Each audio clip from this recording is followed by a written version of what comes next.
I have the pleasure to present to you Dr. Martin Luther King, Jr.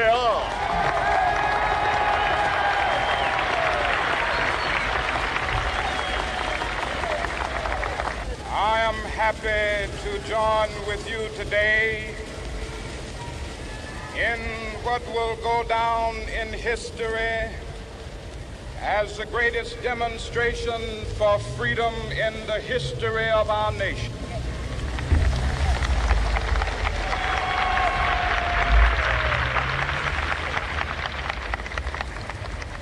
Five score years ago, a great American in whose symbolic shadow we stand today signed the Emancipation Proclamation. This momentous decree came as a great beacon light of hope to millions of Negro slaves who had been seared in the flames of withering injustice. It came as a joyous daybreak to end the long night of their captivity. But 100 years later, the Negro still is not free. 100 years later, the life of the Negro is still sadly crippled by the manacles of segregation and the chains of discrimination. 100 years later, the Negro lives on a lonely island of poverty in the midst of a vast ocean of material prosperity. 100 years later, the Negro is still languished in the corners of American society and finds himself in exile in his own land. And so we've come here today to dramatize a shameful condition.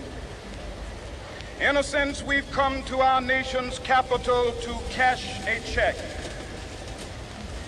When the architects of our republic wrote the magnificent words of the Constitution and the Declaration of Independence, they were signing a promissory note to which every American was to fall heir. This note was a promise that all men, yes, black men as well as white men, would be guaranteed the unalienable rights of life, liberty, and the pursuit of happiness. It is obvious today that America has defaulted on this promissory note insofar as her citizens of color are concerned. Instead of honoring this sacred obligation, America has given the Negro people a bad check, a check which has come back marked insufficient funds.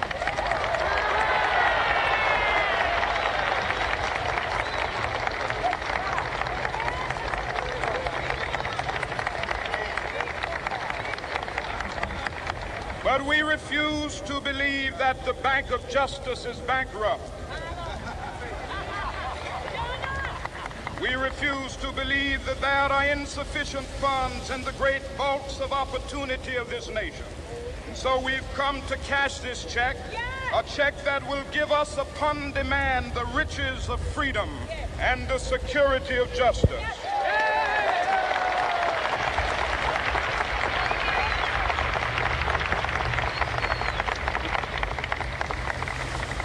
We have also come to this hallowed spot to remind America of the fierce urgency of now.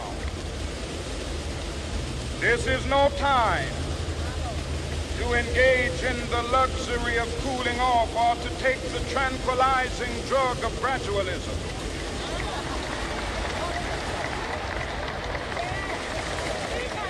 Now is the time to make real the promises of democracy. Now is the time to rise from the dark and desolate valley of segregation to the sunlit path of racial justice. Now is the time to lift our nation from the quicksands of racial injustice to the solid rock of brotherhood. Now is the time to make justice a reality for all of God's children. It would be fatal for the nation to overlook the urgency of the moment.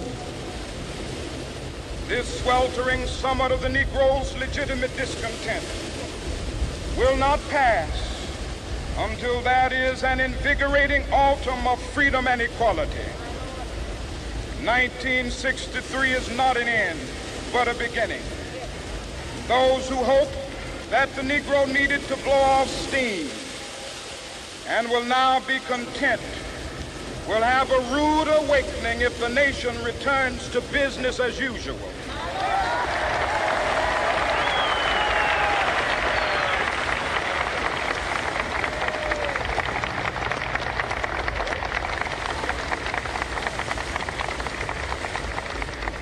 There will be neither rest nor tranquility in America until the Negro has granted his citizenship rights. The whirlwinds of revolt will continue to shake the foundations of our nation until the bright day of justice emerges. But that is something that I must say to my people who stand on the warm threshold which leads into the palace of justice. In the process of gaining our rightful place, we must not be guilty of wrongful deeds. Let us not seek to satisfy our thirst for freedom by drinking from the cup of bitterness and hatred.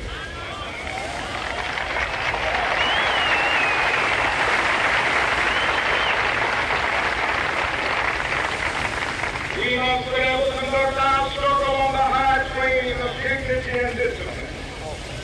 We must not allow our creative protests to degenerate into physical violence.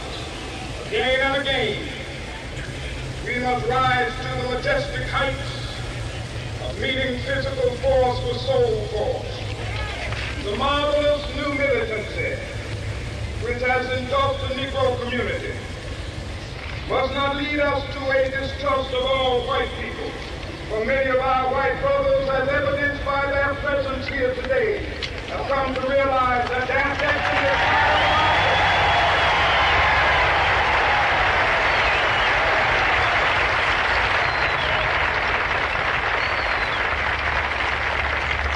They have come to realize that their freedom is inextricably bound to our freedom.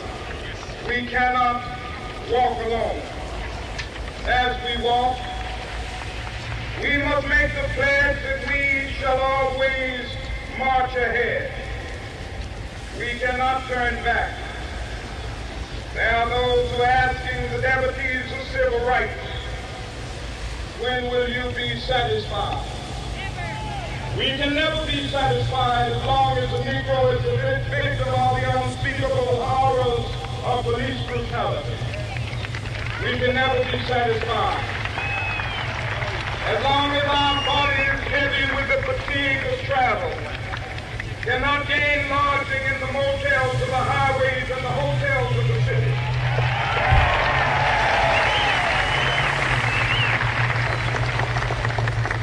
We cannot be satisfied as long as a Negro in Mississippi cannot vote and a Negro in New York believes he has nothing for which to vote.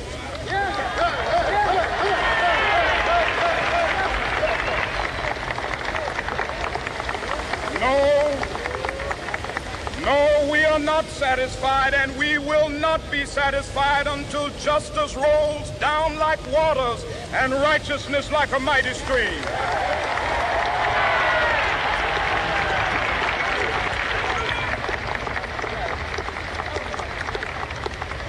I am not unmindful that some of you have come here out of great trials and tribulations. Some of you have come fresh from narrow jail cells. Some of you have come from areas where your quest for freedom left you battered by the storms of persecution and staggered by the winds of police brutality. You have been the veterans of creative suffering. Continue to work with the faith that unearned suffering is redemptive. Go back to Mississippi. Go back to Alabama. Go back to South Carolina. Go back to Georgia. Go back to Louisiana. Go back to the slums and ghettos of our northern cities, knowing that somehow this situation can and will be changed. Let us not wallow in the valley of despair. I say to you today, my friend,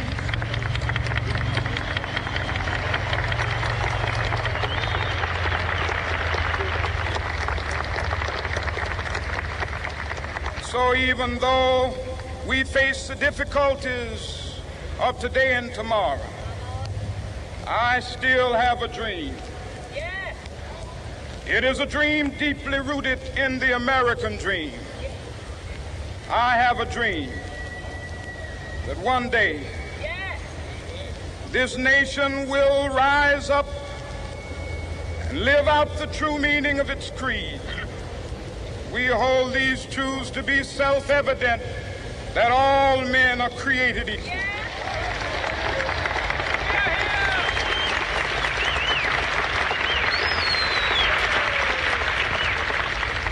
I have a dream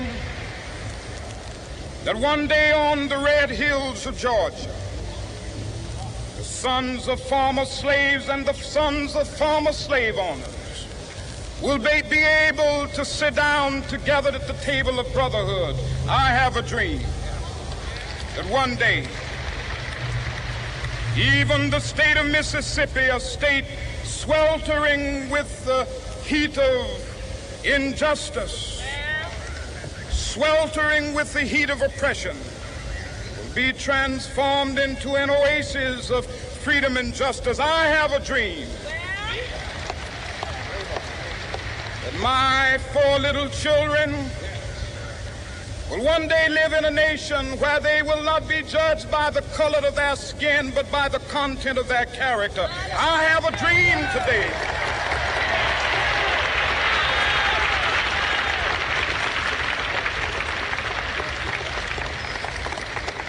I have a dream that one day down in Alabama, with its vicious racists, with its governor having his lips dripping with the words of interposition and nullification, one day right there in Alabama, little black boys and black girls will be able to join hands with little white boys and white girls as sisters and brothers. I have a dream today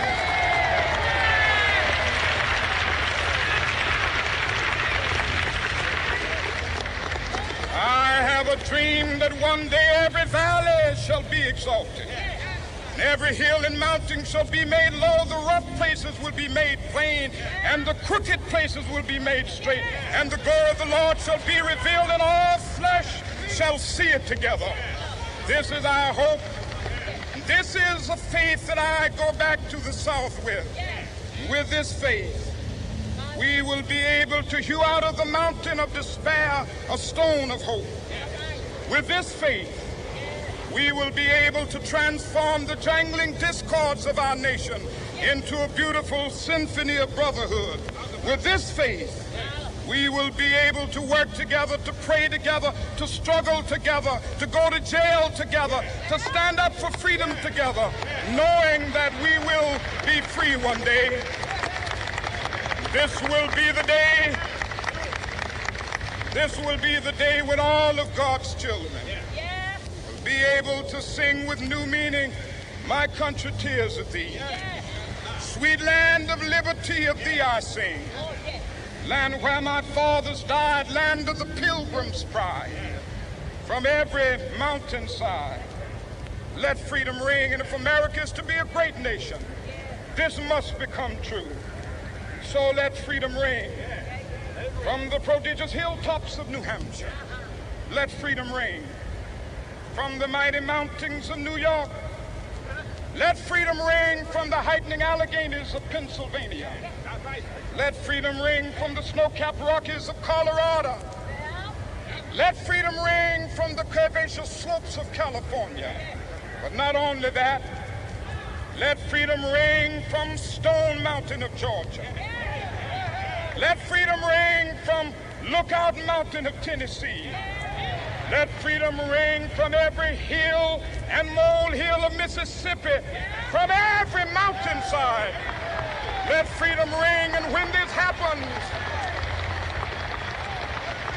when we allow freedom ring, when we let it ring from every village and every hamlet, from every state and every city, we will be able to speed up that day when all of God's children, black men and white men, Jews and Gentiles, Protestants and Catholics, will be able to join hands and sing in the words of the old Negro spiritual, free at last, thank God Almighty, we are free at last.